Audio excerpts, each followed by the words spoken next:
Blending is one of the most basic tasks in the professional kitchen, but there's more to blending food than many of us realize. Most chefs would agree that bigger is better when it comes to motors, and our blender, a Waring Xtrem, has as big a motor as you can get before the lights in the kitchen start to dim. The design of the pitcher and the blades is critical. The blades don't simply cut the food down to size, instead they act in concert with the shape of the pitcher to compress, shear, and even cavitate the blending food. And flow is also important. A well-engineered pitcher, like the one on our Waring blender, keeps the food flowing past the blades without the need to plunge a spatula into the mix.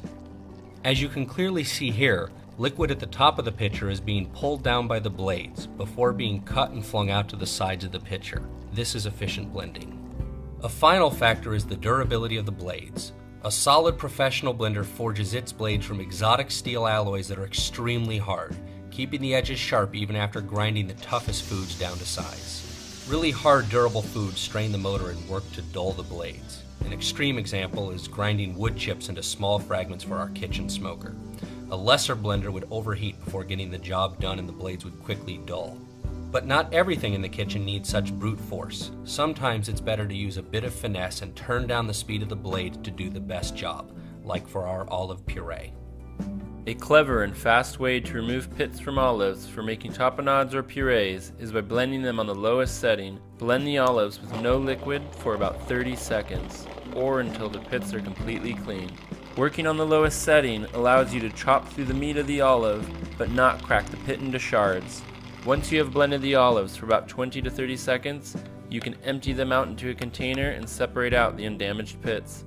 At this point, you are ready to make your tapenade, or you can return the olive meat to the blender and continue to blend into a puree. With the aid of Waring's high-powered motor, you can blend durable foods like raw carrots into a soup with nothing more than a little water and thyme. To do this, add clean and trim product to the blender and add just enough water to blend.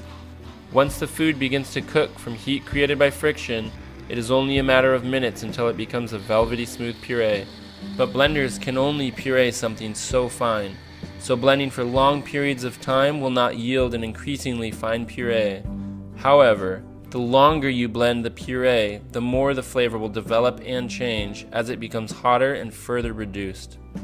This is by far the easiest way we know how to make a smooth vegetable puree.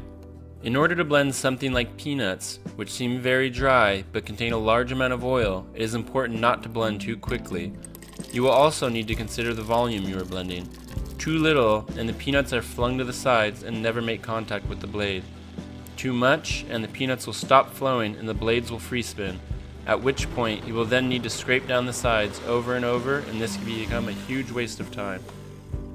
To blend the peanuts into a butter with minimal effort, start with about 600 grams of nuts on the lowest setting until they become fine pieces and begin to flow. At this point, you can begin to slowly turn up the speed. As the blender becomes warmer, the fat in the nuts begins to thin, and as this happens, the puree will begin to flow smoother and smoother. You can decide when the nut butter is finished based on how coarse or how fine you want your nut butter. These are just a few of the many amazing things you can do with the Waring Xtrem blender.